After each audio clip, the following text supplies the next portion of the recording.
sa liblib na bahagi ng isang maliit na baryo na napapaligiran ng malalawak na palayan at makakapal na kagubatan, nakatira ang isang mahirap ngunit mabuting magbubukid na nagngangalang Mang Isko. Ang kanyang tahanan ay isang simpleng kubo na yari sa kawayan at pawid. Nakatayo sa gilid ng bukid na kanyang buong pusong inaalagaan araw-araw. Mag-isa lamang sa buhay si Mang Isko mula nang pumanaw ang kanyang asawa. Ilang taon na ang nakalilipas.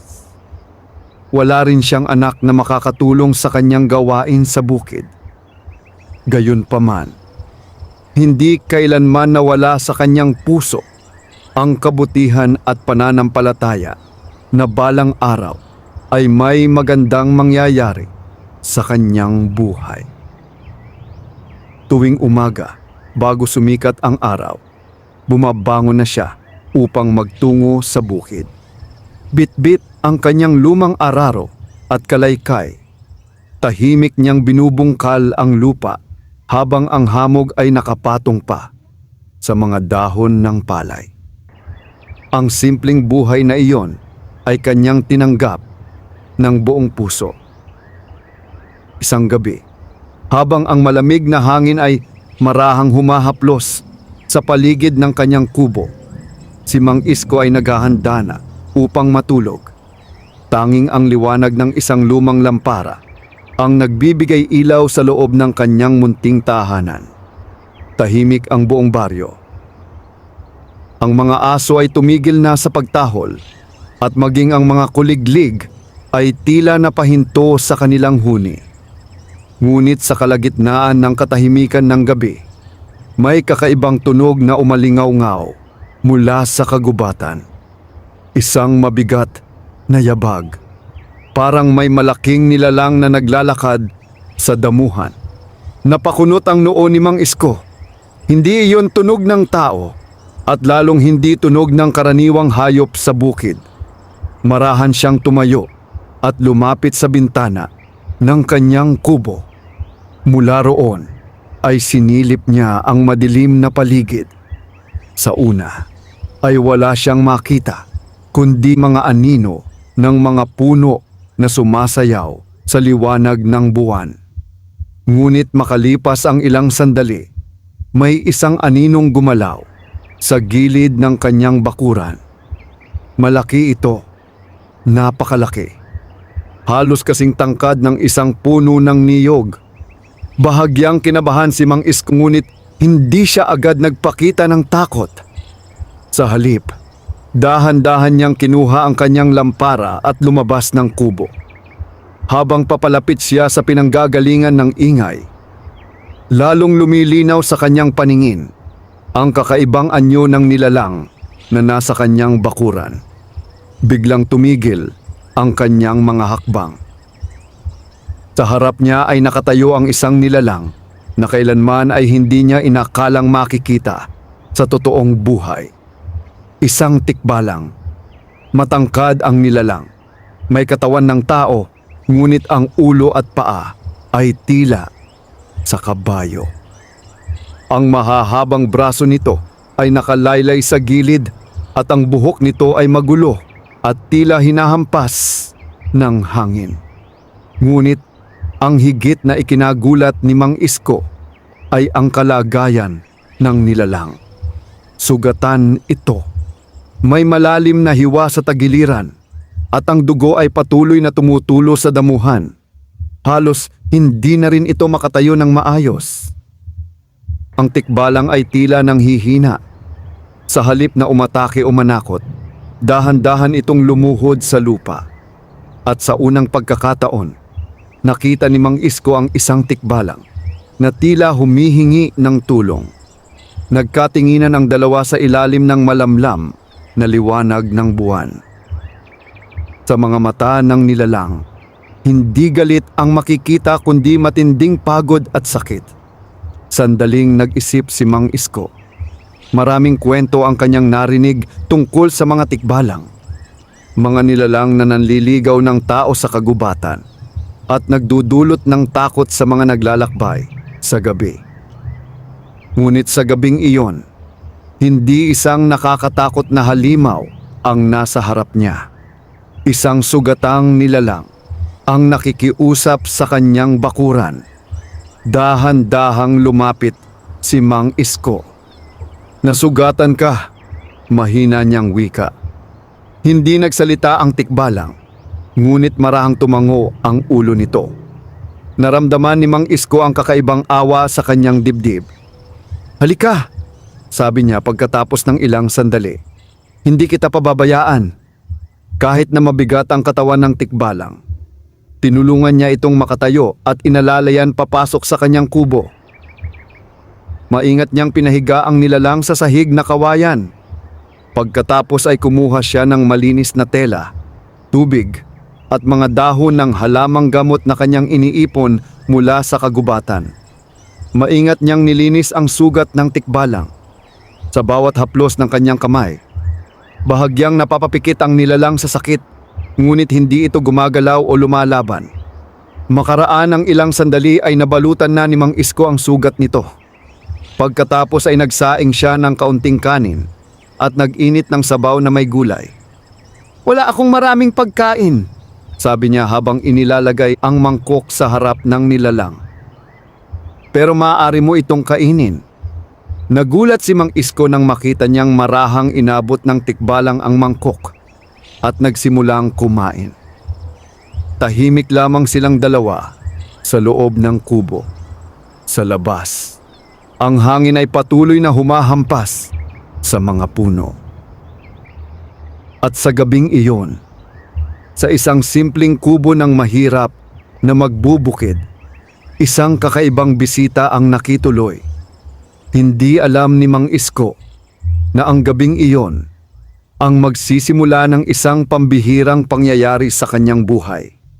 Isang pangyayaring magbabago hindi lamang sa kanyang kapalaran kundi pati sa buong baryo. Ang sugatang tikbalang na kanyang tinulungan ay may lihim na hindi pa niya nalalaman. At ang lihim na yon ay unti-unting magbubukas sa mga susunod na araw.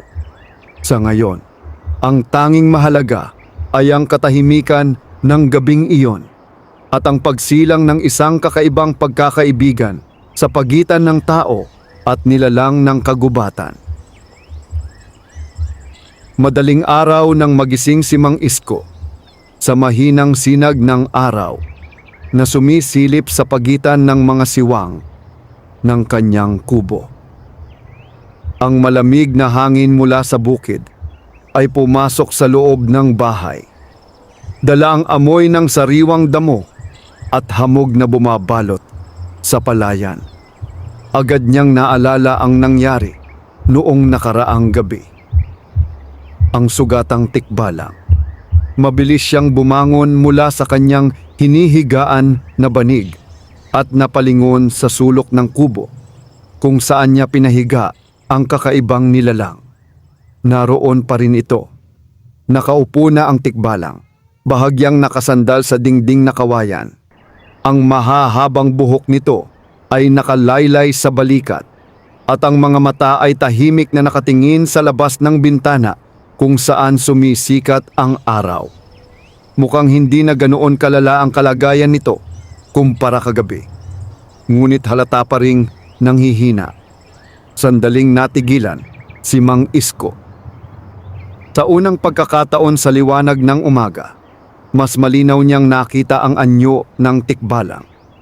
Ang katawan nito ay matangkad at matipuno, ngunit puno ng mga gasgas at sugat na tila nagmula sa matinding labanan. Ang balat nito ay kulay kayumanggi na tila kahoy na pinatigas ng panahon, at ang mga paa nitong tila sa kabayo ay may mga marka ng pagtakbo sa mabatong lupa. Napansin ng tikbalang nagising na ang matandang magsasaka. Dahan-dahan itong tumingin kay Mang Isko. May katahimikan sa pagitan nila. Ngunit hindi iyon katahimikang puno ng takot. Sa halip, may kakaibang pag-unawa na tila namamagitan sa kanila. "Gising ka na pala," sabi ni Mang Isko habang kinukuha ang kanyang palayok upang magsaing. Hindi sumagot ang tikbalang, ngunit bahagya itong tumango. Habang abala si Mang Isko sa paghahanda ng pagkain, paminsan-minsan ay sumusulyap siya sa kanyang panauhin. Hindi pa rin siya makapaniwala na may tikbalang na nakaupo sa loob ng kanyang kubo. Kung may makakakita sa kanya ngayon, siguradong iisipin ng mga taga-baryo na siya ay nababaliw. Ngunit kakaiba ang pakiramdam niya. Hindi siya natatakot. Sa halip, may awa siyang nararamdaman para sa nilalang. Matapos magsaing, nagluto siya ng simpleng almusal, kanin, kaunting tuyo, at sabaw na may dahon ng malunggay. Inilapag niya ang pagkain sa isang mangkok at inilapit sa tikbalang. "Hindi ito masarap tulad ng pagkain sa kagubatan," sabi niya. "Pero ito lang ang kaya kong ihain." Muli, tahimik na kinuha ng tikbalang ang mangkok. Maingat itong kumain. Habang kumakain ang nilalang, napansin ni Mang Isko na tila may paggalang ito sa bawat galaw. Hindi ito nagkakalat at hindi rin ito nagmamadali. Para itong isang panauhin na marunong makibagay. Pagkaraan ng ilang sandali, ay nagsalita ang tikbalang. Ang tinig nito ay malalim at bahagyang paos, na tila matagal na hindi ginamit. "Salamat," napahinto si Mang Isko sa pagkain. Hindi niya inaasahan na magsasalita ang nilalang. "Marunong ka palang magsalita," sabi niya. Bahagyang nagulat ngunit kalmado. "Kaunti lamang," sagot ng tikbalang. Muling bumalot ang katahimikan sa loob ng kubo. Pagkatapos ay napatingin si Mang Isko sa sugat ng nilalang. "Masakit pa ba ang sugat mo?" "Humuhupa na," tugon nito. Hindi na nagtanong pa si Mang Isko kung paano ito nasugatan. Alam niyang may mga bagay na hindi dapat agad inuusisa, lalo na kung ang kaharap mo ay nilalang mula sa kagubatan. Ngunit maya-maya ay kusang nagsalita ang tikbalang. "May mga tao sa kagubatan kagabi," sabi nito. Napatingin si Mang Isko. "Mga ngaso?" tanong niya. Marahang umiling ang tikbalang. "Mga taong naghahanap ng kapangyarihan." Hindi agad naunawaan ni Mang Isko ang ibig sabihin nito. Ngunit hindi na rin niya pinilit. Matapos ang almusal, tumayo si Mang Isko at kinuha ang kanyang sombrero. "Kailangan kong pumunta sa bukid," sabi niya. "Hindi pwedeng pabayaan ang pananim." Sandali siyang nag-atubili. Iniisip niya kung iiwan ba niya ang tikbalang sa loob ng kanyang kubo. Ngunit nang tumingin siya sa nilalang, nakita niya ang pagod sa mga mata nito. "Magpahinga ka muna dito," sabi niya. "Babalik ako bago magtanghali." Tumango ang tikbalang. Lumabas si Mang Isko at nagtungo sa kanyang bukid. Habang siya ay nag-aararo sa ilalim ng mainit na araw, paminsan-minsan ay napapaisip siya. Isang tikbalang ang nasa kanyang bahay. Kung malalaman ito ng mga taga-baryo, tiyak na matatakot sila. Ang iba ay maaaring magdala pa ng sulo at sibat upang patayin ang nilalang. Ngunit para kay Mang Isko, ang tikbalang na iyon ay hindi isang halimaw. Isa itong sugatang nilalang na nangangailangan ng tulong. At para sa isang taong tulad niya na halos walang pag-aari sa mundo, ang tanging kayamanan na maibibigay niya ay kabutihan. Habang patuloy siyang nagtatrabaho sa bukid, hindi niya alam na sa loob ng kanyang kubo ay tahimik na nakaupo ang tikbalang. Pinagmamasdan nito ang paligid. Pinapakinggan ang huni ng hangin at ang kaluskos ng mga dahon. At sa kauna-unahang pagkakataon sa napakahabang panahon, ang isang nilalang ng kagubatan ay nakaramdam ng kapayapaan sa tahanan ng isang tao. Ngunit sa malayong bahagi ng kagubatan, may mga matang nagmamasid. May mga taong hindi pa sumusuko sa paghahanap sa tikbalang. At habang lumilipas ang araw, unti-unting lumalapit ang panganib sa simpleng kubo ni Mang Isko. Habang abala si Mang Isko sa kanyang bukid, ang araw ay unti-unting umaakyat sa gitna ng langit. Ang init nito ay tumatama sa malawak na palayan at ang mga tangkay ng palay ay marahang sumasayaw sa ihip ng hangin. Sanay na si Mang Isko sa ganitong gawain. Araw-araw niyang binubungkal ang lupa, nag-aalis ng damo at sinisigurong maayos ang patubig sa kanyang pananim. Kahit mag-isa siya, hindi siya nagrereklamo. Ngunit sa araw na iyon, paminsan-minsan ay napapahinto siya sa pagtatrabaho. Ang isip niya ay bumabalik sa kanyang kubo, sa sugatang tikbalang na iniwan niya roon. Hindi niya lubos maisip kung bakit siya nagtiwala sa isang nilalang na karaniwang kinatatakutan ng mga tao. Ngunit may kakaiba siyang naramdaman kagabi. Isang pakiramdam na ang tikbalang ay hindi dumating upang manakit, kundi upang maghanap ng kanlungan. Habang siya ay nagbubungkal ng lupa, may narinig siyang mga boses mula sa kabilang bahagi ng bukid. Pag-angat niya ng ulo, nakita niya ang 3 lalaki na naglalakad sa gilid ng daan. Ang mga ito ay hindi niya kilala. Nakakapote ang mga lalaki kahit maliwanag ang araw at bawat isa ay may dalang mahahabang sibat at matatalim na gulok. Huminto ang mga ito nang mapansin si Mang Isko. "Magandang umaga, matanda," bati ng isa sa kanila. Hindi agad sumagot si Mang Isko. Sa halip ay pinagmasdan niya ang mga lalaki. May kakaiba sa kanilang mga mata, isang uri ng kasakiman na hindi niya nagustuhan. "Magandang umaga rin," sagot niya sa wakas. Lumapit ang 3. "May nakita ka bang kakaibang nilalang sa paligid nitong mga nakaraang araw?" tanong ng isa pang lalaki. Nagkunwari si Mang Isko na nag-iisip. "Anong klaseng nilalang?" tanong niya. "Tulad ng kabayo." "Pero hindi kabayo," sagot ng pinakamatangkad sa kanila. "Isang tikbalang." Bahagyang kumabog ang dibdib ni Mang Isko, ngunit hindi ito nagpakita sa kanyang mukha. "Maraming kwento tungkol sa tikbalang," sabi niya ng payapa. "Pero wala pa akong nakikita." Nagkatinginan ang 3 lalaki. "Sigurado ka?" tanong ng isa. "Sigurado," sagot ni Mang Isko. Tahimik silang nagmasid sa paligid ng bukid.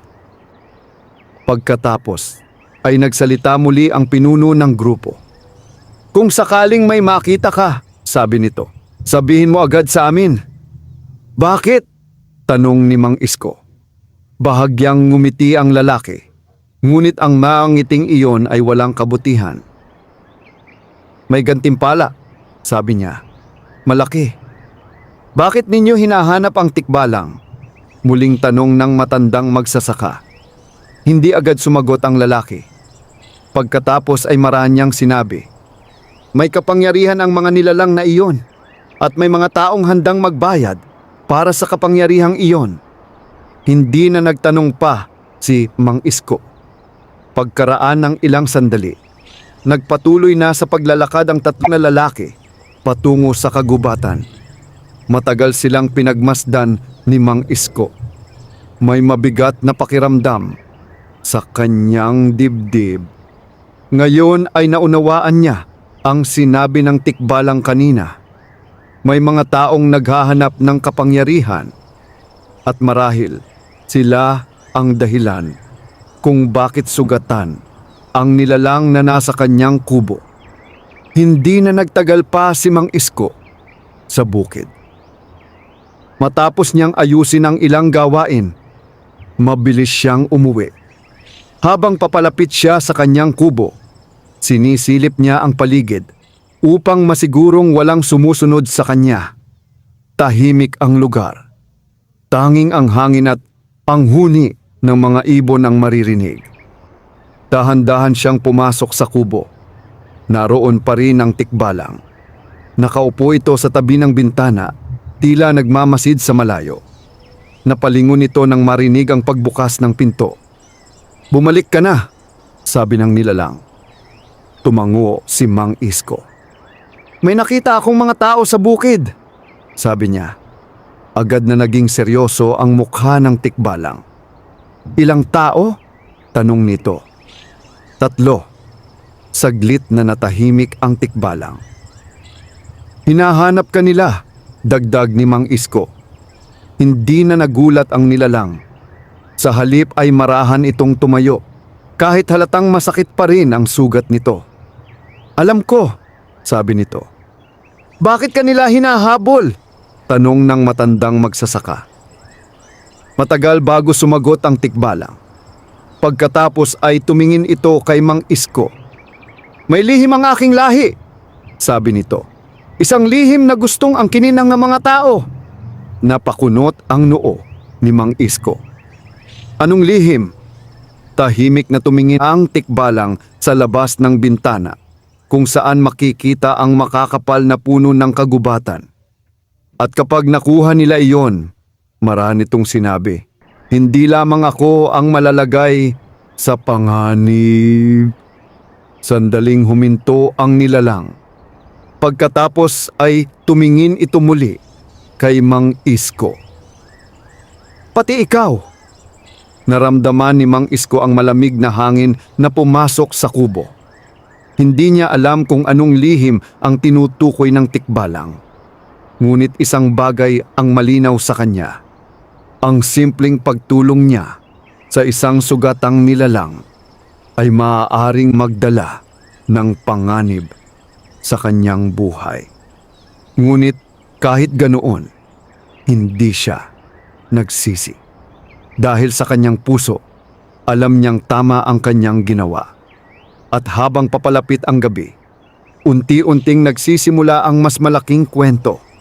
Isang kwento ng lihim, panganib, at isang pagkakaibigang hindi inaasahan sa pagitan ng tao at nilalang ng kagubatan. Dahan-dahang bumaba ang araw sa kanluran at ang liwanag nito ay nagkulay kahel sa malawak na bukirin sa paligid ng kubo ni Mang Isko. Ang mahahabang anino ng mga puno ay tila gumagapang sa lupa habang papalapit ang gabi. Sa loob ng kubo ay tahimik lamang na nakaupo si Mang Isko at ang tikbalang. Ang matandang magsasaka ay nag-aayos ng ilang tuyong kahoy upang magsindi ng maliit na apoy sa lutuan. Samantala, ang tikbalang ay nakasandal sa dingding na kawayan, tila nag-iisip ng malalim. Hindi maalis sa isipan ni Mang Isko ang sinabi ng nilalang. May lihim ang kanyang lahi. Isang lihim na gustong makuha ng mga tao. Matagal na nanatili ang katahimikan sa pagitan nila hanggang sa tuluyang dumilim ang paligid. Sa wakas ay nagsalita si Mang Isko. "Ano ang lihim na yon?"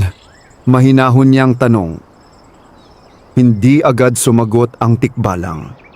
Sa halip ay tumingin ito sa maliit na apoy na kumikislap sa gitna ng kubo.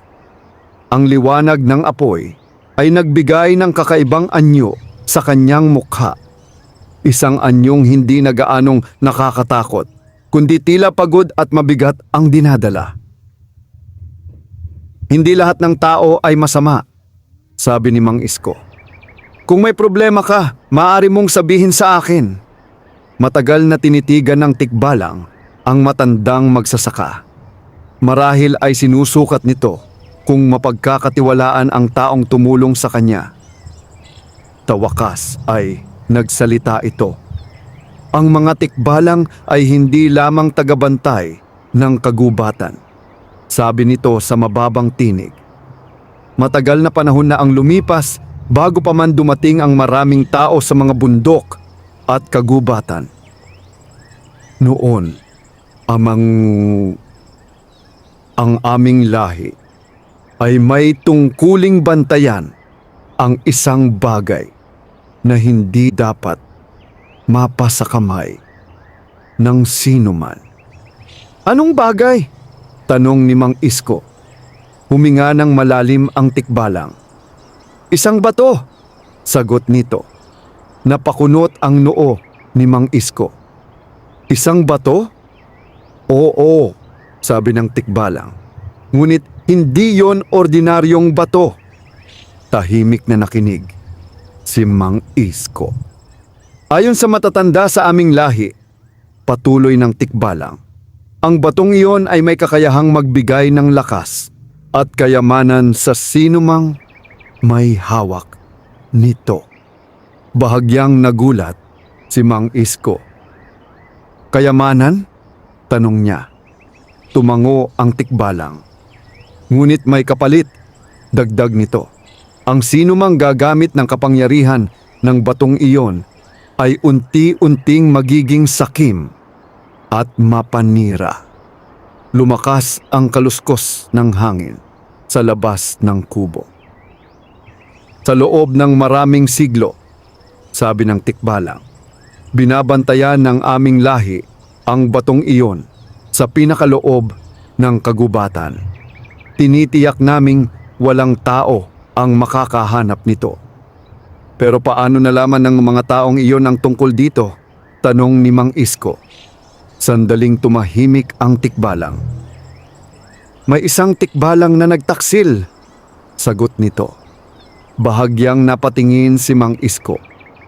Tinulungan niya ang ilang tao na mahanap ang lugar kung saan nakatago ang bato. Patuloy ng nilalang. Ngunit bago pa nila ito makuha, nagkaroon ng labanan sa pagitan ng aming mga bantay at ng mga taong iyon. Unti-unting nagiging malinaw kay Mang Isko ang nangyari. At doon ka nasugatan, sabi niya. Tumango ang tikbalang.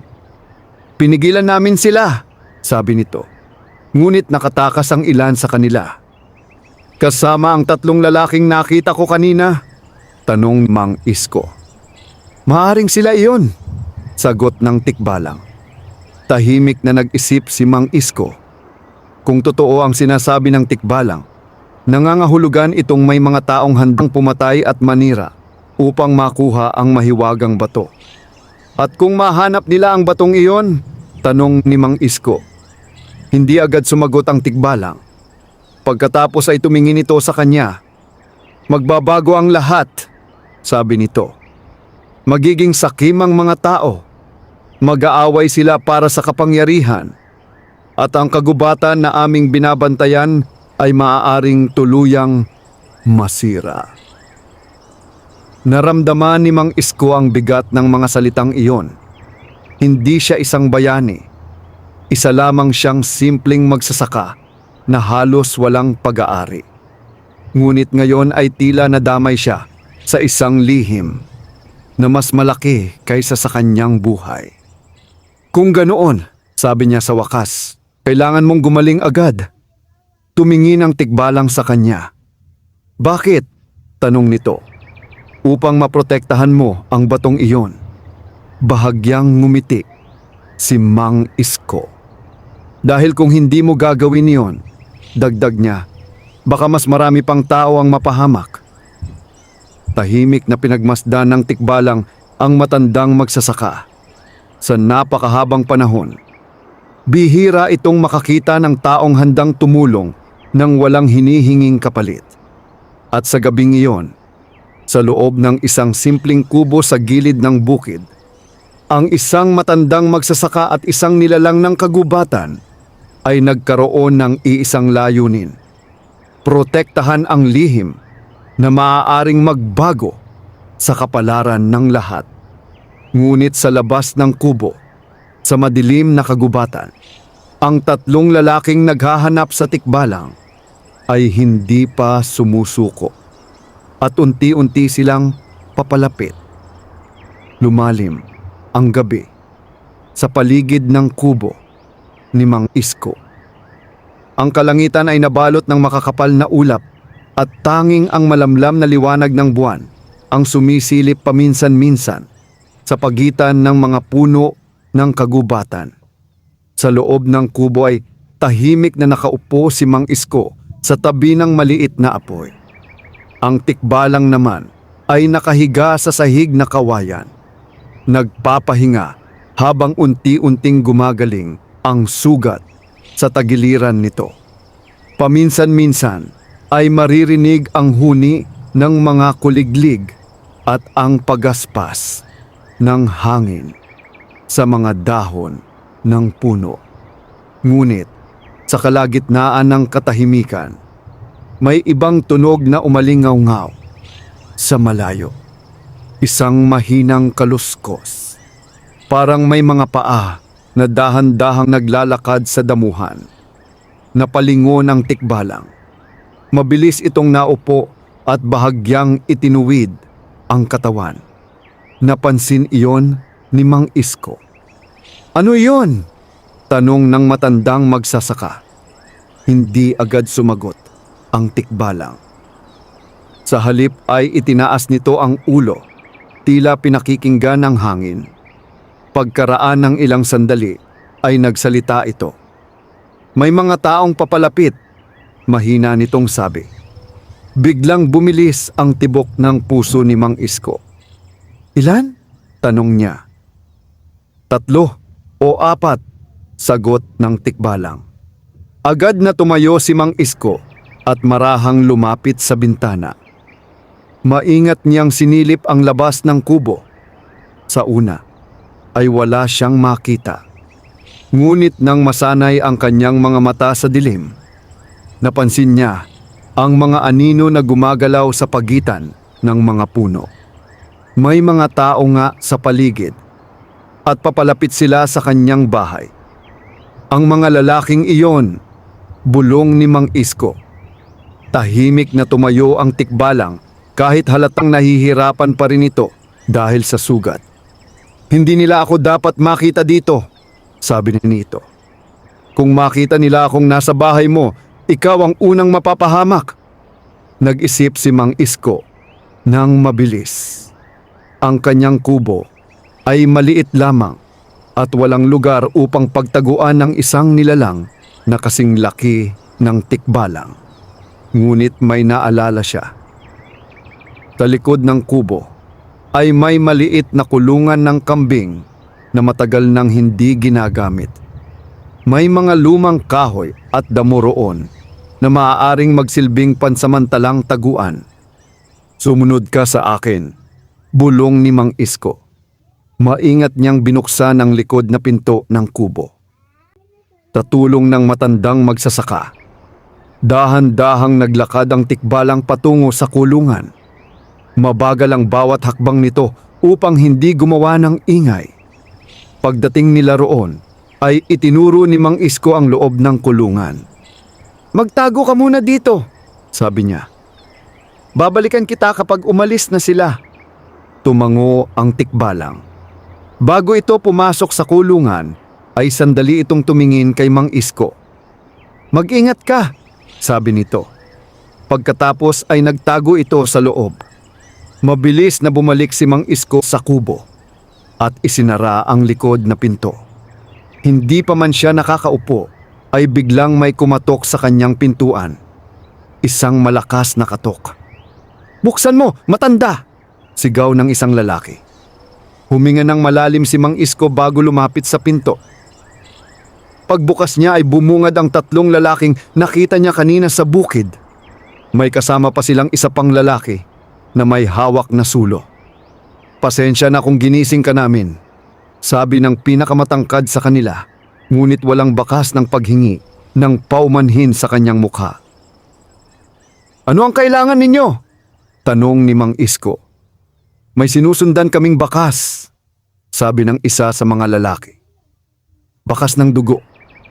Bahagyang nanikip ang dibdib ni Mang Isko, ngunit pinanatili niyang kalmado ang kanyang mukha. "May sugatang hayop ba sa paligid?" tanong niya. Hindi agad sumagot ang lalaki. Sa halip ay itinuro nito ang lupa sa harap ng kubo.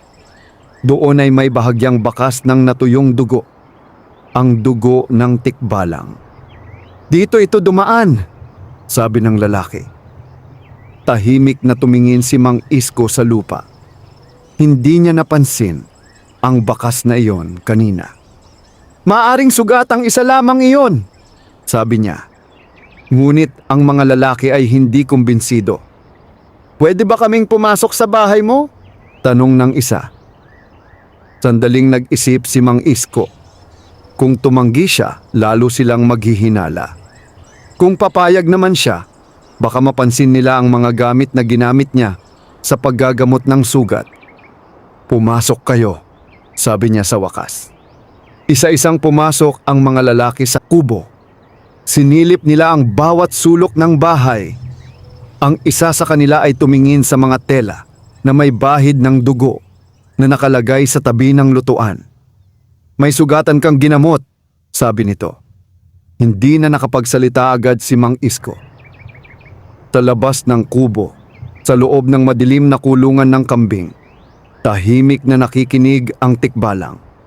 At alam nitong anumang oras ay maaaring matuklasan ng mga lalaki ang kanyang pinagtataguan. Kung mangyari iyon, hindi lamang ang kanyang buhay ang malalagay sa panganib, pati ang buhay ng matandang magsasaka na tumulong sa kanya. At sa sandaling iyon, ang katahimikan ng gabi ay tila naghihintay sa susunod na mangyayari. Sa loob ng maliit na kubo ni Mang Isko ay bumigat ang hangin. Ang liwanag ng sulo na hawak ng isa sa mga lalaki ay sumasayaw sa dingding na kawayan, at ang mga anino ay tila gumagalaw na parang mga nilalang sa dilim. Tahimik na nakatayo si Mang Isko habang ang apat na lalaki ay nagsusuri sa bawat sulok ng kanyang bahay. Ang isa sa kanila ay lumapit sa mga telang nakalagay malapit sa lutuan. Pinulot niya ang isa at pinagmasdan ang bahid ng dugo. "May sugatan kang ginamot," sabi ng lalaki habang nakatingin kay Mang Isko. Pinilit ng matandang magsasaka na manatiling kalmado. "Isang hayop lamang," sagot niya. "Anong hayop?" tanong ng pinakamatangkad sa kanila. Sandaling nag-isip si Mang Isko. "Isang aso," sabi niya. "Mukhang galing sa kagubatan. Sugatan at halos hindi na makalakad." Nagkatinginan ang mga lalaki. Hindi sila mukhang kumbinsido. Lumapit ang isa sa kanila sa bintana at sinilip ang bakuran. "Ang dugo sa labas ay hindi sa aso," sabi nito. Unti-unting lumapit ang pinuno ng grupo kay Mang Isko. Matangkad ito at may matalim na tingin na tila sumusubok basahin ang laman ng isip ng matandang magsasaka. "Matanda," sabi nito sa mababang tinig, "wag mo kaming gawing tanga."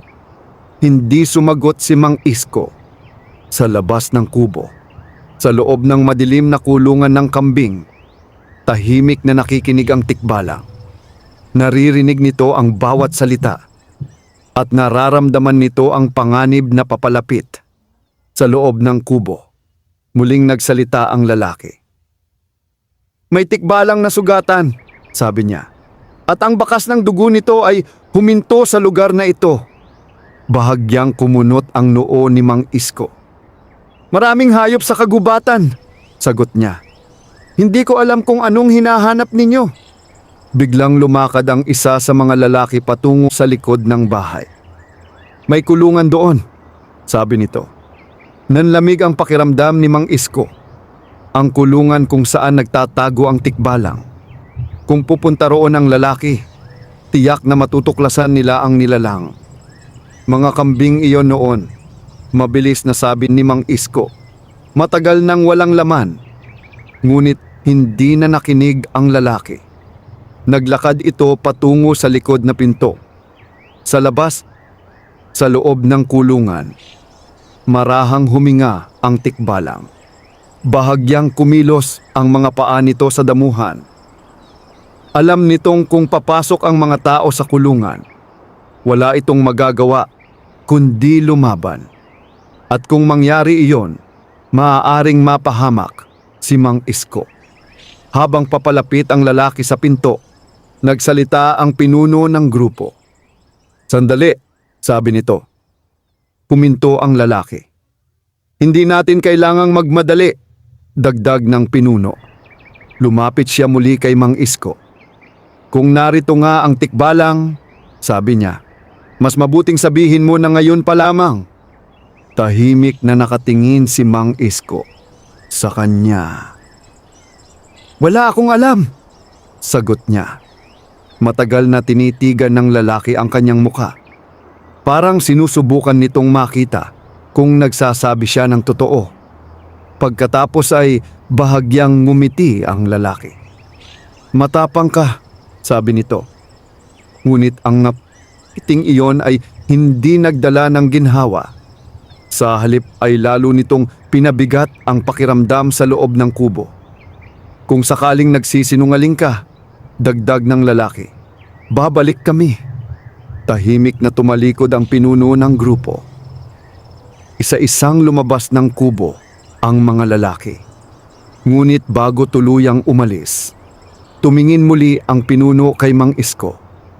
"At kapag napatunayan naming tinatago mo ang tikbalang," sabi nito, "hindi lamang ang nilalang ang kukunin namin." Sandaling tumigil ang lalaki. Pagkatapos ay sinabi ang mga salitang nagbigay ng malamig na takot sa dibdib ni Mang Isko. "Pati ang buhay mo." Pagkatapos noon ay tuluyan nang umalis ang mga lalaki. Dala ang kanilang mga sulo habang naglalakad patungo sa kagubatan. Matagal na nakatayo si Mang Isko sa pintuan. Pinakinggan niya ang unti-unting paglalaho ng kanilang mga yapak. Nang tuluyan nang mawala ang ingay, mabilis siyang lumabas at naglakad patungo sa kulungan ng kambing. Maingat niyang binuksan ang pinto. Naroon pa rin ang tikbalang. Tahimik itong nakaupo sa loob, ngunit ang mga mata nito ay puno ng pag-aalala. "Narinig ko ang lahat," sabi ng nilalang. Huminga ng malalim si Mang Isko. "Hindi sila kumbinsido," sagot niya. Tumango ang tikbalang. "Babalik sila." Tumingin si Mang Isko sa madilim na kagubatan sa malayo. Alam niyang tama ang sinabi ng nilalang. Hindi pa tapos ang panganib. Sa katunayan, maaaring nagsisimula pa lamang ito. Tahimik ang paligid.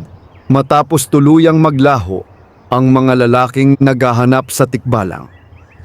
Ang hangin mula sa kagubatan ay marahang humahaplos sa damuhan at ang mga ulap ay bahagyang natabunan ang liwanag ng buwan. Sa harap ng lumang kulungan ng kambing ay nakatayo si Mang Isko.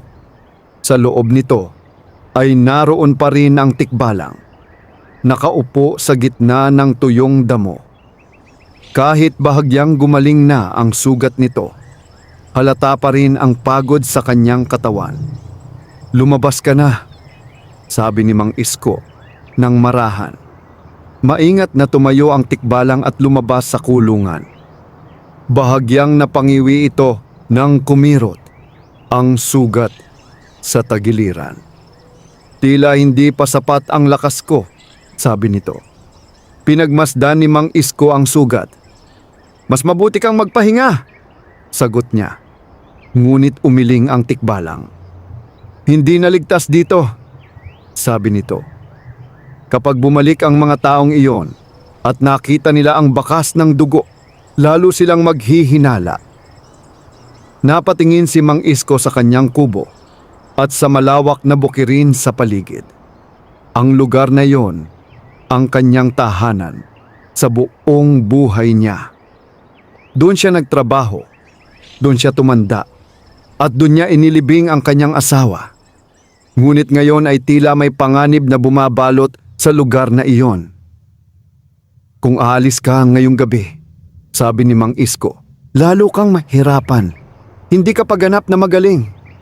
Tahimik na tumingin ang tikbalang sa kanya. Hindi ko nais na madamay ka, sabi nito.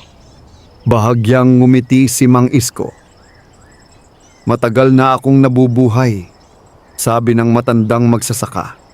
Kung sakaling may mangyari sa akin, hindi iyon ang unang beses na haharap ako sa panganib. Sandaling natahimik ang tikbalang. Bakit mo ako tinutulungan? Tanong nito. Ang tanong na iyon ay tila nagmula sa isang nilalang na matagal nang hindi nakaranas ng kabutihan mula sa tao. Nag-isip sandali si Mang Isko bago sumagot. Dahil sugatan ka, sabi niya. Kung ang isang tao ay sugatan sa gitna ng kagubatan at humingi ng tulong, tutulungan ko rin siya. Tumingin ang tikbalang sa matandang magsasaka na tila may bagong pagtingin. Hindi lahat ng tao ay tulad mo, sabi nito. Alam ko, sagot ni Mang Isko. Pero hindi rin lahat ng tikbalang ay tulad ng mga kwento na naririnig ng mga tao. Bahagyang natahimik ang dalawa. Ang mga salita ni Mang Isko ay tila nagbigay ng kakaibang katahimikan sa pagitan nila. Pagkaraan ng ilang sandali ay nagsalita muli ang tikbalang. May isang lugar sa kagubatan, sabi nito. Isang kuweba sa paanan ng bundok kung saan nagtatagpo ang dalawang ilog. Napatingin si Mang Isko. Doon nagmumula ang mga halamang gamot na ginagamit mo, dagdag ng tikbalang. Bahagyang nagulat si Mang Isko. Alam mo yon? Tumango ang tikbalang. Matagal ko nang binabantayan ang kagubatang ito, sabi nito. Sa kuweba na iyon, ako maaaring makapagtago habang gumagaling. Tahimik na nag-isip si Mang Isko. Kung pupunta roon ang tikbalang mag-isa, maaaring maabutan ito ng mga lalaking naghahanap dito. Hindi ka dapat pumunta roon ng mag-isa, sabi ng matandang magsasaka. Napatingin ang tikbalang sa kanya. Ano ang ibig mong sabihin? Huminga ng malalim si Mang Isko. Sasamahan kita. Nagulat ang tikbalang. Hindi mo kailangang gawin iyon, sabi nito. Ngunit umiling si Mang Isko. Kung may mga taong naghahanap sa iyo, maaaring sundan nila ang bakas mo sa kagubatan. Paliwanag niya. Mas mabuting may kasama ka. Tahimik na pinagmasdan ng tikbalang ang matandang magsasaka. Ang isang simpleng tao na halos walang lakas laban sa mga armadong lalaki ay handang sumama sa kagubatan upang tulungan ng isang nilalang na karamihan sa mga tao ay kinatatakutan. Sa wakas ay marahan itong tumango. Kung ganoon, sabi ng tikbalang, aalis tayo bago sumikat ang araw. Naglakad sila pabalik sa kubo. Tagabing iyon ay hindi na agad natulog si Mang Isko. Inayos niya ang ilang gamit na kakailanganin nila. Kaunting pagkain, isang bote ng tubig, at ilang halamang gamot. Sa labas ng kubo, ang tikbalang ay tahimik na nakaupo at pinagmamasdan ang kagubatan. Malayo sa kanilang kinalalagyan, sa gitna ng madilim na mga puno, ang apat na lalaking naghahanap sa tikbalang ay nakaupo sa paligid ng maliit na apoy. Sigurado akong may tinatago ang matandang iyon, sabi ng isa sa kanila. Tumango ang pinuno. Hindi siya magsasalita, sagot nito. Pero hindi natin kailangan ang kanyang salita. Napatingin ang isa sa kanila. Anong gagawin natin? Marahang ngumiti ang pinuno. Bantayan natin ang kanyang bahay. Ang mga mata nito ay kumislap sa liwanag ng apoy. Kung may tikbalang nga roon, sabi niya, lalabas din iyon. At habang ang gabi ay patuloy na lumalalim, dalawang magkaibang plano ang unti-unting nabubuo. Ang pagtakas ni Mang Isko at ng tikbalang patungo sa kuweba sa kagubatan. At ang lihim na pagbabantay ng mga lalaking handang gawin ang lahat upang makuha ang kapangyarihang kanilang hinahanap. Bago pa tuluyang sumikat ang araw, ang paligid ng kubo ni Mang Isko ay nababalot pa rin ng malamig at makapal na hamog. Ang buong bukirin ay tahimik at tanging ang mahinang huni ng mga ibon sa malayo ang maririnig. Sa loob ng kubo ay naghahanda na si Mang Isko. Isinilid niya sa isang maliit na sako ang kaunting kanin, ilang piraso ng kamote at mga halamang gamot na karaniwan niyang ginagamit sa paggagamot. Kinuha rin niya ang kanyang lumang itak, hindi upang makipaglaban, kundi bilang pananggalang kung sakaling may mabangis na hayop sa kagubatan. Pagkatapos ay lumabas siya ng kubo. Sa labas ay naghihintay ang tikbalang. Nakatayo ito sa gilid ng bakuran, nakatingin sa madilim na bahagi ng kagubatan na tila tinatawag ang kanyang pangalan. Handa ka na ba? Tanong ng nilalang. Tumango si Mang Isko. Hanggat maaari ay hindi tayo dapat makita, sabi ng tikbalang. Tumingin ito sa paligid ng bukirin. Saka itinuro ang isang makitid na daan sa pagitan ng mga punong kahoy. Doon tayo dadaan. Tahimik na naglakad ang dalawa patungo sa gilid ng kagubatan. Ang damuhan ay basa pa ng hamog at ang kanilang mga hakbang ay halos walang ingay. Hindi alam ni Mang Isko na sa di kalayuan, sa likod ng isang malaking punong mangga, may dalawang lalaking nagmamasid. Lumabas sila, bulong ng isa. Ang pinuno ng grupo ay nakatayo sa lilim, pinagmamasda ng tikbalang at ang matandang magsasaka. Sinabi ko sa inyo, sabi niya, may tinatago ang matandang iyon. Agad niyang tinawag ang dalawa pa nilang kasama. Sumunod tayo, utos niya. Pero huwag silang palalapitin sa atin. Samantala, sa loob ng kagubatan ay patuloy ang paglalakad ni Mang Isko at ng tikbalang. Unti-unting lumiliwanag ang paligid habang ang araw ay nagsisimulang sumilip sa likod ng mga bundok. Ang kagubatan ay puno ng matataas na puno, makakapal na ugat, at mga halaman na tila hindi pa naabot ng kamay ng tao. Paminsan-minsan ay napapahinto si Mang Isko upang makahinga. Malayo pa ba ang kuweba? Tanong niya. Hindi na gaanong malayo, sagot ng tikbalang. Habang sila ay naglalakad, napansin ni Mang Isko ang isang kakaibang bagay. Ang mga hayop sa kagubatan, mga ibon, unggoy, at maging ang maliliit na usa ay tila hindi natatakot sa tikbalang. Sa halip, tila kinikilala nila ito. Binabantayan mo ba ang kagubatang ito? Tanong ni Mang Isko. Oo, sagot ng tikbalang. Hindi lamang ako. Napatingin si Mang Isko. May iba pang tikbalang? May iba pang nilalang, sagot nito.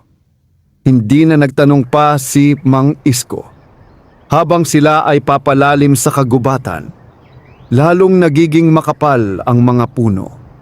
Ang liwanag ng araw ay halos hindi na tumatagos sa pagitan ng mga dahon. Biglang huminto ang tikbalang. Napatingin si Mang Isko sa kanya. Ano iyon? Tanong niya. Hindi sumagot ang tikbalang. Sa halip ay marahan nitong itinuro ang lupa. Doon ay may sariwang bakas ng paa, mga bakas ng tao. Nanlamig ang pakiramdam ni Mang Isko. "Sinundan nila tayo," sabi niya. Tumango ang tikbalang. "Matagal na," sagot nito. Naramdaman ni Mang Isko ang bigat ng sitwasyon. Ang 4 na lalaking iyon ay armado at determinado. Samantalang sila ay isang matandang magsasaka at isang sugatang tikbalang. Ngunit bago pa sila makapag-isip ng gagawin, may biglang boses na umalingaw-ngaw sa likuran nila. "Huwag na kayong gumalaw." Dahan-dahang lumingon si Mang Isko. Sa pagitan ng mga puno ay lumitaw ang 4 na lalaki. Nakapalibot sila. Ang pinuno ay may hawak na sibat na nakatutok sa tikbalang. "Sa wakas," sabi ng lalaki habang nakangisi, "tapos na ang pagtatago mo." Tahimik na tumayo ang tikbalang sa harap ni Mang Isko. Kahit sugatan pa ito, itinuwid nito ang katawan na tila handang ipagtanggol ang matandang magsasaka. Ngunit alam nilang pareho, ang laban na ito ay maaaring maging simula ng mas malaking panganib.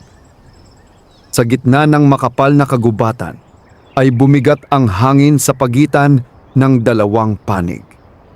Ang 4 na lalaki ay nakapalibot kina Mang Isko.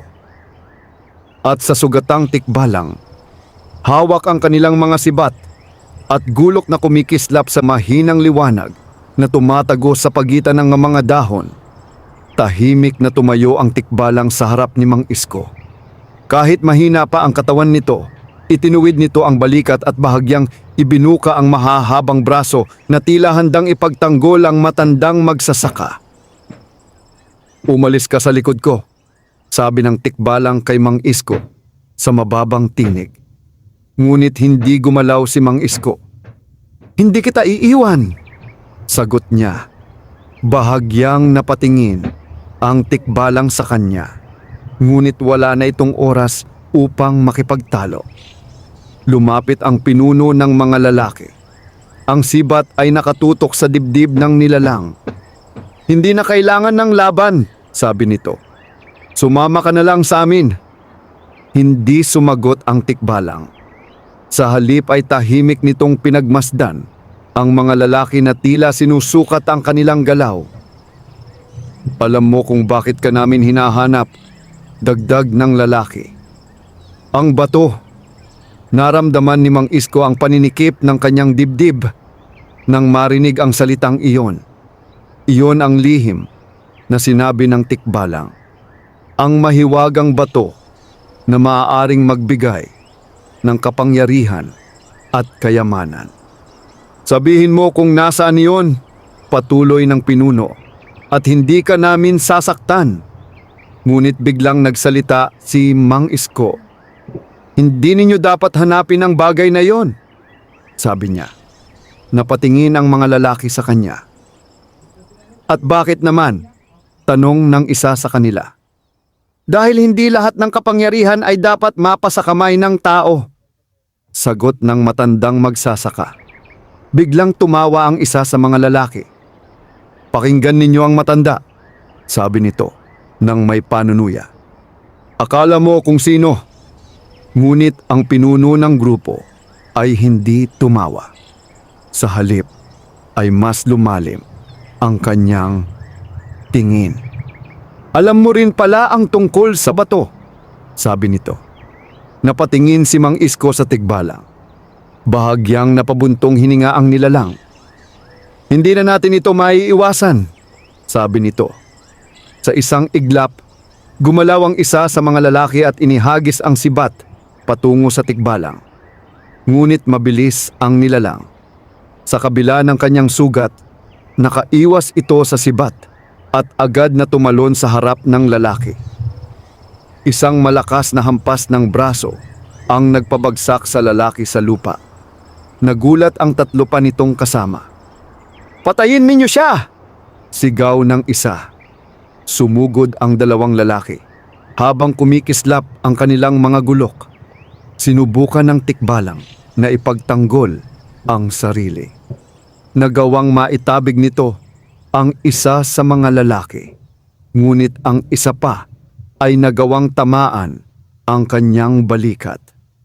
Napangiwi ang tikbalang sa sakit. "Tumigil kayo!" sigaw ni Mang Isko. Ngunit walang nakinig. Ang kagubatan ay napuno ng tunog ng labanan, mga yabag sa dahon, mga sigaw, at ang kalansing ng bakal. Habang ang tatlong lalaki ay nakikipaglaban sa tikbalang, ang pinuno ng grupo ay dahan-dahang lumapit kay Mang Isko. "Sabihin mo sa akin kung nasaan ang bato," sabi nito habang hawak ang kanyang sibat. "Hindi ko alam," sagot ni Mang Isko. Hindi naniwala ang lalaki. "Kung ganoon," sabi nito, "wala ka ng silbi." Itinaas nito ang sibat.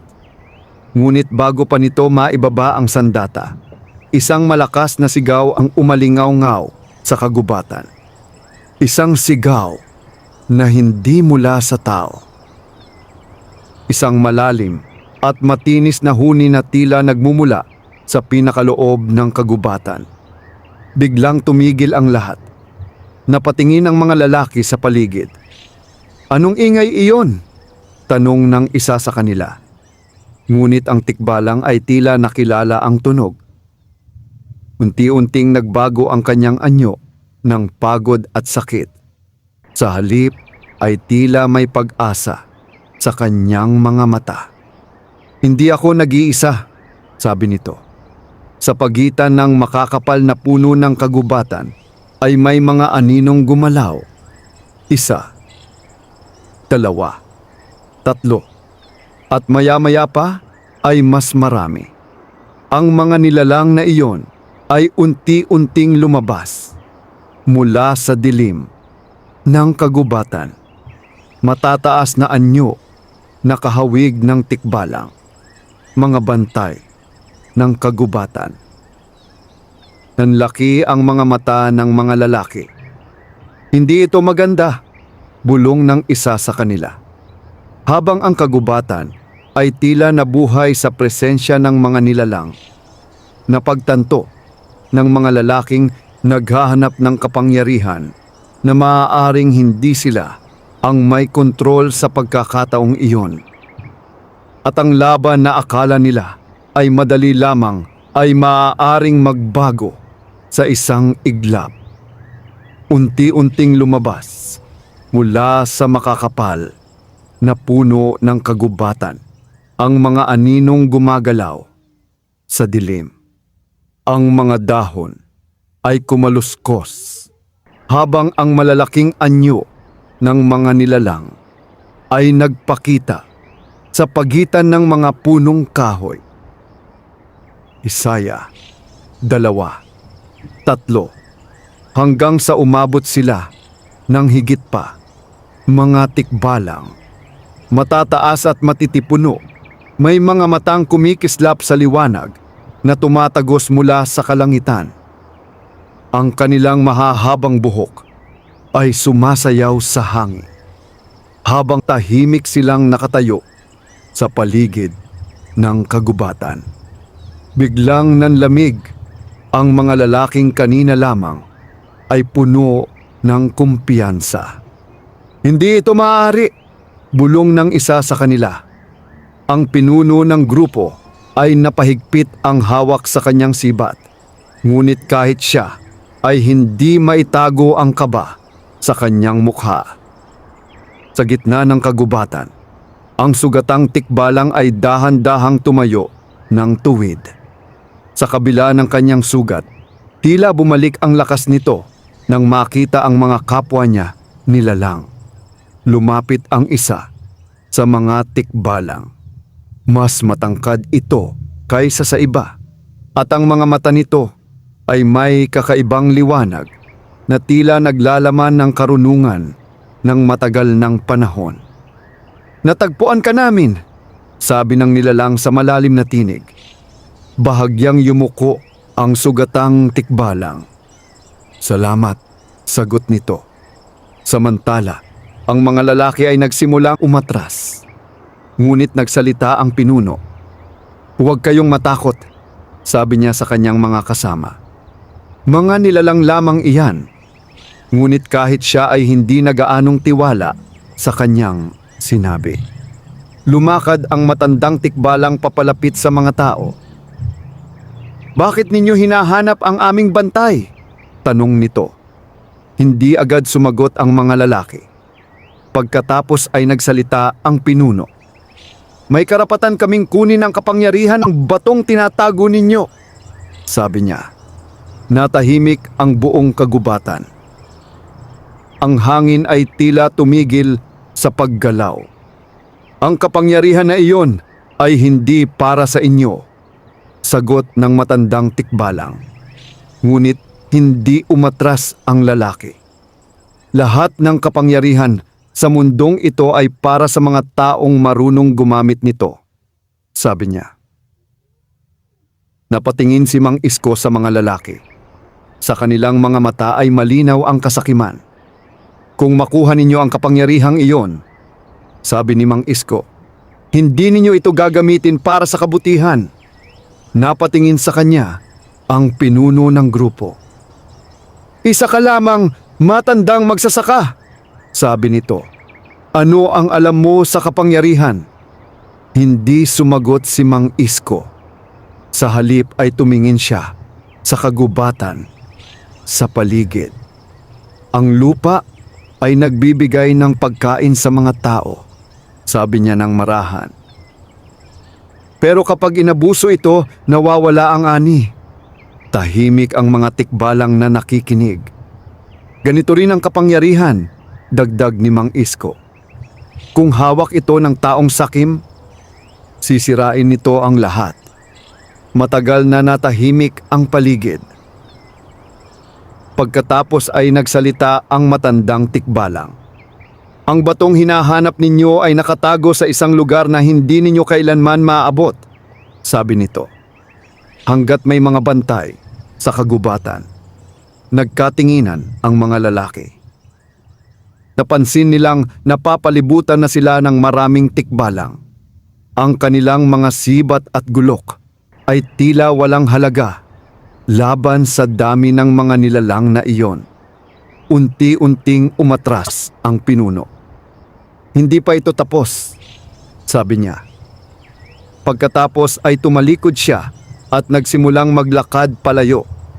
Sumunod ang kanyang mga kasama.